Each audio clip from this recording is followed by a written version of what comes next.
to do a better job. We need competent, good governance.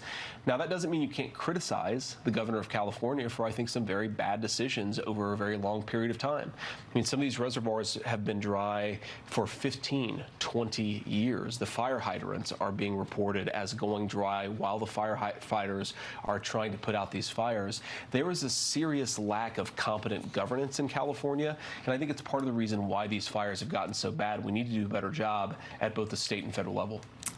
I wish Joe Biden all the best, but the fact is he has left us dumpster fire, not just at the border, but also with the economy. First of all, we know that prices are way too high for many Americans. We have to work every single day to stabilize prices for American families. But Shannon, everything that he's bragging about ignores the fact that he has added trillions and trillions of dollars to the federal debt during a time of peace. He has left us with bond yields, meaning how are we going to finance that debt? We have to sell Treasury bonds. And the Treasury bonds have gotten more expensive because of Joe Biden's policies. So you go issue after issue. Oil prices are now shooting through the roof in the final 2 months of Joe Biden's administration, in part because of decisions that Joe Biden has made over the last few weeks. He actually hasn't left the American people in good economic condition. That's why they made Donald J. Trump the president-elect of the United States. So we've got a lot of work to do. I remain fundamentally, and you know this, Shannon, I'll always be an optimist about our country, but I think that optimism has to start with a bit of realism. And the real truth is that Joe Biden has left us a dumpster fire. Donald Trump is going to have to put it out, but he's good at doing that. Democrats, D for delusional. As you can see from this intro, J.D. Vance has decided to attack kind of Democrats' leadership from state, Gavin Newsom, all the way up to the big guy, Joe Biden, right? And Joe Biden keeps making this statement. I saw it on X during my I guess my fasting from social media. On the weekends, I fast from social media. I don't go on social media at all during the weekends. And I kept seeing notifications of Joe Biden claiming that we have the strongest economy ever. And this is the same Joe Biden that claimed that he could have beaten Donald Trump when all data showed that Biden had not zero, but damn near no chance of beating Donald Trump. CNN data expert slams Biden's bonkers assertion that he would have beaten or could have beaten Donald Trump in 2024. This is the same Joe Biden. This is the same guy that said that this is the strongest economy ever. As they sit here and try to point the fingers or try to deflect criticism of their handling of the situation. As you saw from the clip, Vance ripped serious lack of competent governance in California as wildfires destroy LA area. Where's the theme here? Democrats. Democrats are running stuff. And J.D. Vance is speaking, and this is why I think Donald Trump won, because if what the media was selling was working, if people were buying what the media was selling, Harris should be president-elect, will be president in 7 days from now, as I'm at the time of me making this video. It'll be Harris who won the election, but it hasn't happened. But the Democrats and the media still are running cover. Gavin Newsom wants to get mad. JD's just playing politics. He's playing politics with this issue. But at the same time, you're doing a political interview with NBC, trying to deflect criticism from yourself. How is not deflecting criticism from yourself not playing politics? J.D. Vance in the intro just pointing out how some reservoirs has been empty for 15 years. There's been problems with the infrastructure. You got called out for cutting $100 million of fire prevention from the state books before the California fire happened. These are questions people want to know. And here's a clip I want to show you that is going around, Elon Musk share it. The moment the Newsom rule of California has ended, no accountability or transparency. This is what Gavin Newsom is going to be known for if he survives this California fire issue. Let's take a look. I'm not very sympathetic to there were 100-mile-an-hour winds. Not because it's not true, but there's been enough modeling that we know that these kinds of outlier weather events are happening in greater and greater frequency. Remember that crazy apocalyptic video of that exact same part of Southern California in 2018 burning to the ground? Because that was 6 years ago. This is not like it was a distant memory from 100 years ago. We knew in 2018 that these types of... the Sepulveda pass. So this idea that we were just lollygagging around and got caught off guard by 100-mile-an-hour winds, to me, is completely not an acceptable answer. We knew in 2018 that these things could happen. We knew across the rest of the United States that these outlier weather events were happening in greater and greater frequency. If you weren't sure, you saw most of the insurance companies try to dump Southern California homes' fire coverage 3 months before this event happened. So all this data was in the realm of the knowable. And then when you double click and you get into a little bit more of the details, there's a level of incompetence bordering on criminal negligence here that we need to get to the bottom of. So Yeah, either Gavin Newsom needs to resign or Karen Bass needs to resign. Like, this needs accountability. Someone needs to lose their job. Someone needs to lose their job.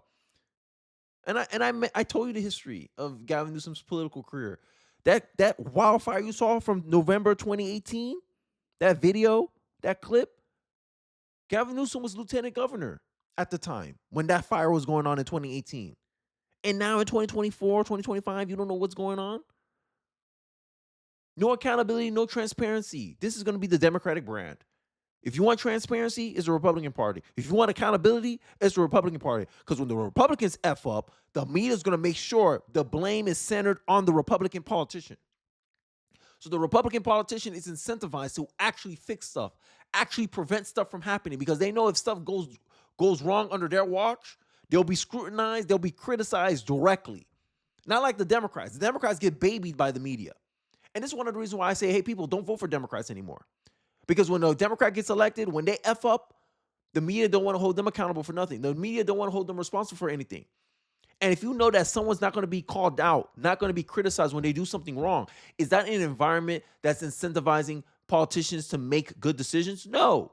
It's an environment that incentivizes a politician to cut $100 million out of fire prevention programs and then pretend that, oh, we shouldn't play politics with this.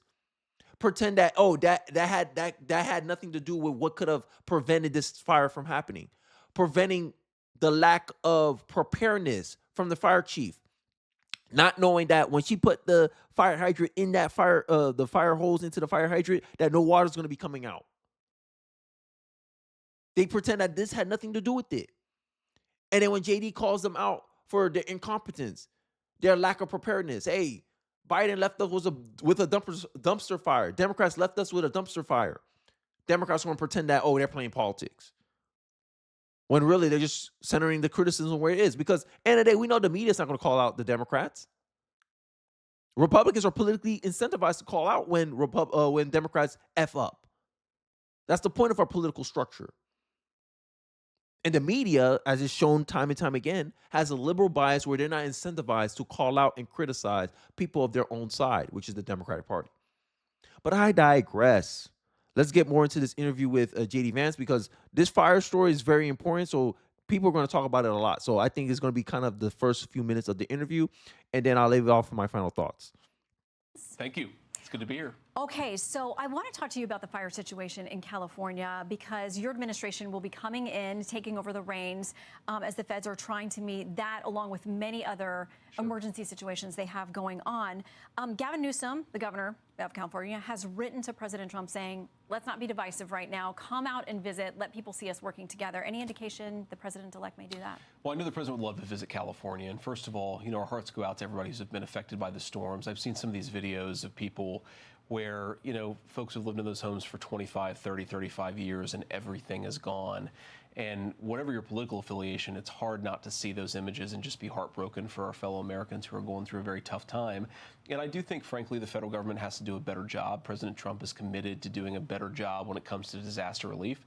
That's true for the hurricane victims and flood. It's not enough just to bail them out. It's also to prevent future, because at the end of the day, it seemed like they might have to take it out of their hands. I think as a bargaining chip, there should be some strings attached to this relief bill. Sorry, it's not the empathetic thing to do, but it's the rational thing to do. Because 2018, 2019, I think Trump gave aid without no strings attached. And it seems like it created an incentive structure where these Democrats think, all we have to do is make it a sob story and people are going to bail us out with no accountability, with no responsibility, with no consequences. The strings attached needs to be some type of consequence. Someone needs to resign. Something needs to happen. Take the thing out of their hands. Hey, look, you're not allowed to do this anymore. You have to prevent this stuff because it's costing taxpayers billions of dollars to bail out California out of its own incompetence. You need to suffer a consequence for that. Because if Republicans let Democrats receive this aid with no strings attached and there's no consequences that follows after this aid has been released, all you did was incentivize them to continue doing it. You created a moral hazard. You incentivize them where, oh, we can mess up, we can F up, but as long as we give a sob story, they'll bail us out and we don't have to take accountability for nothing. Because this is what this is the play of the Democratic Party. No transparency, no accountability. But they want transparency when it's, oh, look, everything's going well. Yeah, that's because of us. Oh my God, look, this wildfire is destroying it. Oh, that's not because of us. That's not because of us. It's because of climate change. Like, make it make sense. These people want you to make you believe that if you spend enough of your taxpayer money, you can prevent climate change. But then when you hold a governor accountable or you hold him at fault for his lack of management in preparing for this wildfire, somehow it's out of his control. They love to pick and choose their climate narratives, huh? Let's continue. Victims in North Carolina. It's true for the fire victims in California. We have to do a better job. We need competent, good governance. Now, that doesn't mean you can't criticize the governor of California for, I think, some very bad decisions over a very long period of time. I mean, some of these reservoirs have been dry for 15, 20 years. The fire hydrants are being reported as going dry while the firefighters are trying to put out these fires. There is a serious lack of competent governance in California, and I think it's part of the reason why these fires have gotten so bad. We need to do a better job at both the state and federal level. So there are skeptics who worry about what the administration will do when it comes to handing out aid to California. They're citing back to something that the president-elect said in September when he said we won't give him money to put out all his fires. And if we don't give him the money to put out his fires, he's got problems. Is there any consideration of withholding aid to Californians? No, look, President Trump cares about all Americans, right? He is the president for all Americans. And I think that he intends to have FEMA and other federal responses much, much better and much more clued into what's going on there on the ground. You know, President Biden has been asleep at the wheel for a number of different crises. And I think this final California fire, as it's really going at... Yeah, I agree with that the sentiment. Like, look at what happened with Milton. No, not Milton. There was another hurricane, Helene, right?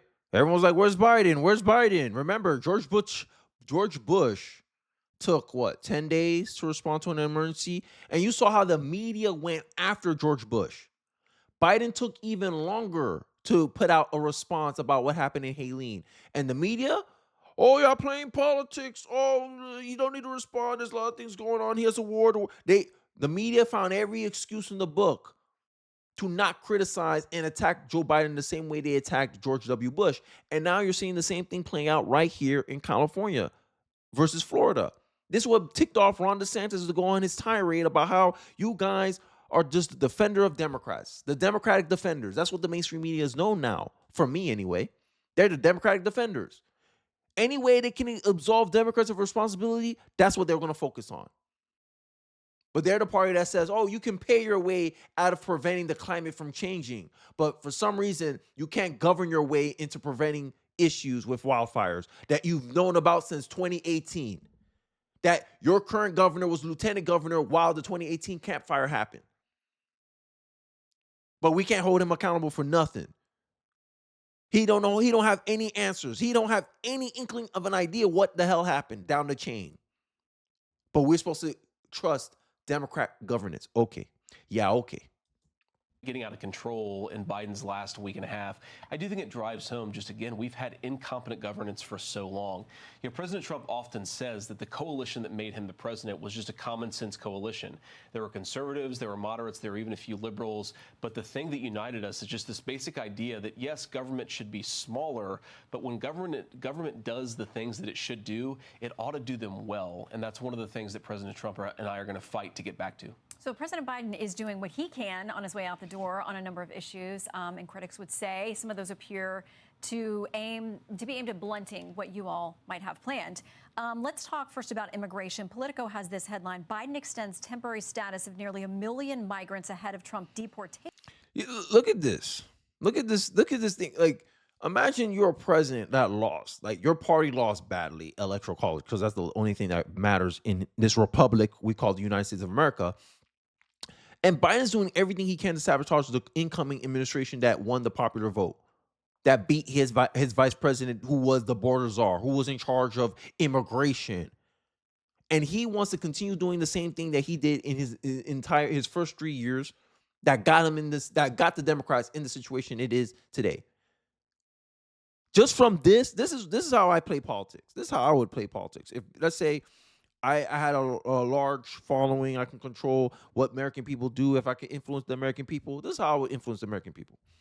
When an administration on its way out is trying to do stuff to sabotage the current administration that we voted in, the entire party will punish the entire party for what that guy did. Oh, you want to extend legal status? Okay, more Democrats should lose their seats. Oh, midterms coming up? Oh, you want to do this? You forget the midterms is a year from now? Okay, we're going to punish the Democrats for this. We're going to remember this. That's how I'll play it. Hey, remember, Biden extended temporary status to make it harder for us to deport these people. That's taking resources from taxpayers. That's making it harder to give government benefits to American citizens. Because at the end of the day, resources are finite. No matter how large or how big the quantity is, resources are finite. And in our finite resources, we're being used on people who broke the law to come here. And after they break the law, the Democratic Party is trying to shield them from being deported, from facing consequences for breaking the law.